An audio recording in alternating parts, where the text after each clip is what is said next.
मौजे माळकरंजा तालुका कळंब जिल्हा धाराशिव या ठिकाणी प्रेस कॉन्फरन्सद्वारे श्री राजकुमार तुपसुंद्रे साहेब यांनी एक माळकरंजाच्या जो शिवार आहे त्या शिवारात बऱ्याच ठिकाणी हातभट्टी दारू विक्रीचं प्रमाण वाढलेलं आहे। त्यामध्ये अतिशय अनेक लोकांचे प्राण जात आहेत। या अनुषंगाने त्यांनी दारूबंदी खात्याकडे कुठल्याही व्यक्तीचं नाव घेता त्यांनी अर्ज दिलेला होता। त्या अनुषंगाने आपण त्यांची प्रतिक्रिया व्यक्त घेत आहोत। बोला साहेब, नाव सांगा। मी राजकुमार प्रल्हाद तुपसुंद्रे, राहणार माळकरंजा, तालुका कळंब, जिल्हा धाराशिव। मी गावाच्या सर्वांगीण विकासासाठी, माता भगिनीचे संसार वाचवण्यासाठी, दारूमुळे माता भगिनीचे संसार उद्ध्वस्त होतात। आमच्या गावात कमीत कमी 3 तरुण मुलं जी मेली आहेत त्यांचे अजून पुढची पिढी बर्बाद होऊ नये म्हणून ही दारू हा विषय घनिष्ठ आहे। त्यामुळे लोकांचे संसार उद्ध्वस्त होतात म्हणून मी दारूबंदीचा ठराव ग्रामसभेत पास करायला लावला। त्यासाठी माझी मंडळीने साथ दिली, बाकी कुणी विषय घेतला नाही। आणि तो ठराव पास केल्यानंतर तरी देखील अजूनसुद्धा दारू चालूच आहे सर्रास। म्हणजे याला मला एकच म्हणायचं आहे, आणि तरी लोक दारू पितात, म्हणजे दारू पितात, हातभट्टी, घरपोच दारू, इथं हॉटेल वगैरे हे, तरी याच्यावर कोणी कारवाई करत नाही। आज कारवाई केली तर उद्या लगेच चालू असते। याचा अर्थ काय, शिरोडन पोलीस स्टेशन जे त्यातले जे कोळेकर साहेब आहेत, वाबळे मॅडम आहेत, त्यांचा इथं हस्तक्षेप आहे का? आणि दुसरी गोष्ट म्हणजे आज मी पुण्याला गेलो कार्यक्रम, इथं माझी मीटिंग असताना तर आमच्या घरावर ते लोक पारधी समाजी लोक इथं घरी आले। घरी येऊन त्यांनी धिंगाणा केला। आमच्या घरी कुठलेही नसताना, म्हणजे फक्त कुठेही गडी माणूस नसताना, फॅमिली बघत असताना त्याने हे केलं आणि धमक्या दिल्या की दारू हे करणार, आम्ही काय करणार, आम्हाला सांभाळणार करून, अशाच त्यांनी केले। ते मी मीडियाला पण टाकलेलं आहे। पण मला एकच म्हणायचं आहे, शासन आपल्या म्हणजे भारतामध्ये लोकशाही आहे का नाही हा मला प्रश्न विचारायचा शासनाला। जर भर दिवसा जर हे लोक इथून धमकी देत असतील तर शिरोडन पोलीस स्टेशनचे कोळेकर साहेब, वाबळे मॅडम झोपलेत का? ते कुठल्या जे पगार घेतात ते लोक आज हे लोक मला धमकी की बाहेर पाठवतात का? म्हणजे मी अर्ज केल्यामुळे मला ते लोक घरी पाठवतात का? तर अशा अधिकारी निलंबित झाले पाहिजे। ते शासनाची, म्हणजे आम्ही जे टॅक्स भरतो त्यातून त्यांची पगार चालू आहे। ते भक्षक नाही, ते रक्षक आहेत जनतेचे। त्यांनी रक्षकाचं काम करावं, भक्षकाचं काम करू नये। आणि दुसरी एक विषय म्हणजे अजून एक दुसरी विनंती आहे माझ्या पत्रकार बंधूच्या वतीने की माता भगिनीचे संसार वाचवण्यासाठी किंवा त्यांना काय अनुदान म्हणून जे शासनाने 1500 रुपये दिले लाडक्या बहीण वाचले, मला शासनाने तेव्हा एकच विनंती होती त्यासाठी, पण तुम्ही जे 1500 रुपये देता ना त्यासाठी त्या माता भगिनींचे 1500 रुपये देऊन त्यांचे जर नवरे दारू पित असेल तर त्यांची जर विधवा झाले तर 1500 रुपये ते कोणत्या विकून त्या बाया काय करणार आहेत, त्या माता भगिनी काय करणार आहेत? तुमचे 1500 रुपये घेऊन चाटायचे का? हे असं माझं देवेंद्र फडणवीस साहेब, एकनाथ शिंदे साहेब, अजितदादा साहेब यांना माझी विनंती आहे की 1500 रुपये देऊन लोकांचे संसार उद्ध्वस्त करू नका। दारू जर बंदी करता, तुम्हाला महसूल जर पाहिजे असेल ती माणसं पण जिवंत राहिली पाहिजे। जर माणसं जीवन ठेवायची असेल तर तुम्ही दारूबंदी सर्रास राबवा, जेणेकरून माता भगिनी संसार वाचतील। आणि जे म्हणजे आमच्या गावातलंच नाही आहे तर अशा कितीतरी पिढ्या बर्बाद व्हायलेत, त्यांचा मृत्यू दर कमी होईल। मग तुम्ही 1500 रुपये देऊन कोणाला लाच देण्यापेक्षा दारूबंदी कमी करा, लोकांना काहीतरी कामधंदे द्या, त्यांना अपायच करू नका, देशाची पिढी बर्बाद करू नका। हे मला एक म्हणजे देवेंद्र फडणवीस साहेब, एकनाथ शिंदे साहेब यांना विनंती। आणि आमच्या शिरोडन पोलीस स्टेशनला असे जर अधिकारी असेल, आज मी घरी नसताना पोलीस स्टेशनला फोन केला, 1.5 तास कुठला अधिकारी आला नाही। मी शिरोडन पोलीस स्टेशनचे अधिकारी, मी त्यांना फोन करून सुद्धा येत नाहीत, अजूनसुद्धा आले नाही ते लोक, म्हणजे यांना दक्षता आहे का नाही? मग त्या फॅमिलीचे काय त्यांना बोलायला काही गरज आहे का? गरज नाही। म्हणजे आमच्या हद्दीतले पोलीस स्टेशन जर असे असेल तर आम्ही जगायचं कसं? तर अशा अधिकाऱ्यांना 100% निलंबित केले पाहिजे। ते फुकटची पगार घेतात असं मला 100% म्हणायचं आहे। ह्या मीडिया जाऊन त्यांना सांगितलं त्यांच्यावर पूर्णपणे कारवाई झाली पाहिजे। नाहीतर मी आज जे माझी तारीख आज साधारणपणे 3 तारीख आहे, मी पुढच्या 3 तारखेला आमरण उपोषण जिल्हाधिकारी बसणार। हे जर अधिकारी निलंबित झाले नाही तर मी कलेक्टर ऑफिस समोर त्यांना उपोषणाला बसणार आहे। तुम्ही ह्या पत्रकार बंधूच्या वतीने त्यांना विनंती करतो ही तुम्ही सगळ्यात सर्रास मुख्यमंत्र्यापर्यंत माझी बातमी जाऊ द्या, ही तुम्हाला माझी कळकळीची विनंती। उपोषणाला बसणार आहेत, त्यामध्ये तुमची प्रथमतः मागणी काय असेल? प्रथमतः मागणी दारूबंदीचीच आहे। जे माता भगिनी संसार उद्ध्वस्त असते, दारू जे बेकायदेशीर दारू चालले असते तरी पण आज बंद करता दुसरा चालू असते, याचा अर्थ काय? तुम्ही त्याला पाठीशी घालता का? तुम्हाला इथं जे आमच्याकडे एक वाबळे मॅडम आहे ती इथे येतच नाही ती बाई, मग हे अधिकारी काय करतात? ते आज भर दिवसात जर इथं जरी आल्या आणि तिथं आमच्या घरी फॅमिलीचं काय बघत नसतं, ते लोक कशासाठी पगार घेतात?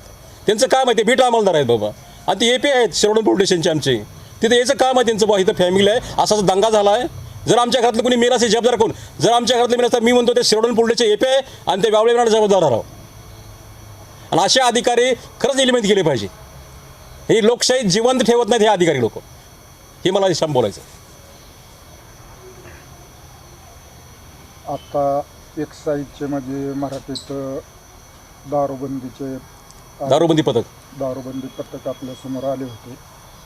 ते कुठल्या अनुषंगाने आले होते? दारूबंदी पथकला आपण त्यांना पहिलं एक्साईज डिपार्टमेंटला आपण अर्ज केला होता. ते सगळं त्यांना म्हणलं ते जो कोणी आज पारधी समाजाची लोक आली होती त्यांनी सांगितलं की बाबा मी अर्ज करतो. त्यांना मी ते सांगितलं की मी अर्ज गावाच्या विकासासाठी केलं. म्हणजे गावातले जेवढे बी जे खामसवाडी रोडला जे हॉटेल चालू आहे किंवा गावाची घरपोच दारू विकली जाते किंवा तुझी भट्टी आहे ह्या ठिकाणी सामायिक अर्ज केला. कोणाचं वैयक्तिक नाव घेतलं नव्हतं मी.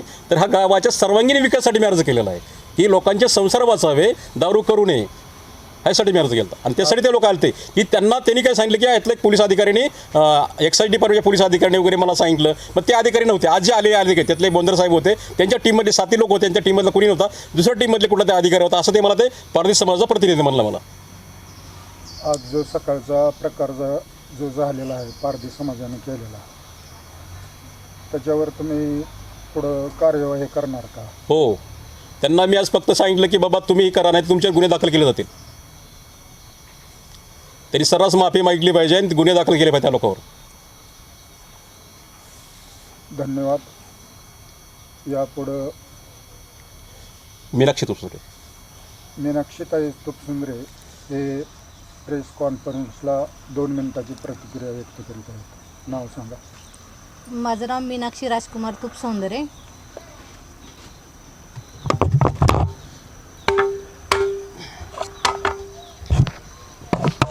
बोला. आजचा जो प्रकार झालेला आहे त्या प्रकाराच्या अनुषंगाने काय सांगताल? आजचा प्रकार हा कसा म्हणजे स्वप्नात पण कधी आम्ही असा विचार केला नव्हता की आमच्या घरी येऊन लोक असं बोलतील. ते लोकांना मी कधी पाहिलं पण नव्हतं. ते अचानक आले. माझे मिस्टर घरी पण नव्हते. माझी मुलगी मी डिलेवरीसाठी घेऊन आलेले आहे. माझे सासरे आणि माझ्या 2 मुली आम्ही एवढेच इथं होतो. सकाळी ते 7 वाजता इथं आले आणि आम्ही इथून उठणारच नाही. ते जे आले होते त्यांची मिसेस हातामध्ये औषधाची बॉटल घेऊन आली होती. इथंच औषध पिऊन आम्ही आत्महत्या करणार. मग एवढं सगळं झाल्यानंतर मी खूप घाबरले कारण माझी मुलगी प्रेग्नेंट असल्यामुळे मला खूप भीती वाटली. तरी देखील आम्ही त्यांना काहीच बोललो नाही. सकाळी 7 वाजता आलेले ते 12 वाजता गेले जेव्हा पोलीस आले तेव्हा. तुपसुंद्रे साहेबांनी जो अर्ज दिलेला होता तो तर अर्ज कॉमन होता. मग ह्यांनी कसं काय टार्गेट केलं? ते असे बोलले की मी एका ह्यांना पैसे दिले 3000 रुपये आणि त्यांनी मला ह्या साहेबांचं नाव सांगितलं की हे तुम्हाला टार्गेट करतात म्हणून ते लोक इथं येऊन थातामाशा करत होते. आता आपल्या समोर तर झालेलं किंवा मी फक्त चेहरा ओळखतो, बाकीचं तर ती व्यक्ती काहीच बोलली नाही. काय सांगताल त्या संदर्भात? आता त्या ह्याच्यात बोलायचं म्हणजे कसं त्यात त्यांचा पण दोष नाही आहे. पण ह्याच्यामध्ये ना गव्हर्नमेंट सर्व्हिस जे आहे ते पोलीस लोक ते एखाद्याला असं टार्गेट करणं चुकीचं आहे ना. अर्ज करणं हा आमचा अधिकार आहे. कारण एखादी गोष्ट जर चुकीची होत असेल तर ते बोललं तरच ती सुधारली जाईल ना. नाही कोणी बोलल्यानंतर ती सुधारणारच नाही. आणि हा दारूचा असा विषय आहे की खूप तरुण पिढी बर्बाद होत चालली ह्या दारूमुळे. ह्याच्यात काय तुम्हाला राजकारण असल्याचा? हो, राजकारण पण आहे. येतो का? हो, आहे ना. 100% राजकारण आहे याच्यामध्ये. कारण मी जेव्हा पुण्याला गेलो त्यामुळेच इथं लोक आले. हां, आणि त्यांच्या बोलण्यामध्ये पण आहे ना थोड्या टायमिंगला ते चेंज करत होते. एवढे अर्ज करतात हे सारखे अर्ज करतात. कारण आत्ता सध्या आमच्या गावातल्या सरपंचाला पण बरखास्तीचा अर्ज केला. एक पद पण केलं आहे गावातला अतिक्रमणाच्या विषय. भरपूर भ्रष्टाचार उघडा केला मी. त्यामुळे गावातल्या गावपुढऱ्यांना ते धोका पण व्हायला लागला आहे. आणि मी कलेक्टर ऑफिससाठी विनंती केली की ह्या गावातल्या गावपुढऱ्यापासून माझ्या जीवाला धोका आहे तर ह्यांच्यापासून काय झालं तर भविष्यात त्यांना अटक करा. शेवटचा प्रश्न विचारतो. आता जे आज रोजी जे झालेलं आहे पारधी समाज तुमच्या दारावर आला, चर्चा अपचर्चा झाल्या, याच्या पुढे तुमचे काय यंत्रणा कशी असेल? आम्हाला तर असं आता सध्या तर मला तर वाटते कारण आम्हाला संरक्षण पाहिजे ह्या गोष्टीविषयी. कारण भर दिवसा जर सकाळ हे असं होत असेल तर माणूस कसं सुरक्षित राहू शकतो? पोलीस खातं काय झोपलंय का? जर भर दिवसा जर इथं अधिकारी येत नसेल तर पोलीस खातं काय करतं ही फार महत्त्वाचा विषय आहे. म्हणजे आमच्यासारखा जर माणसाला होता सामान्य माणसाचं कसं होतं? धन्यवाद.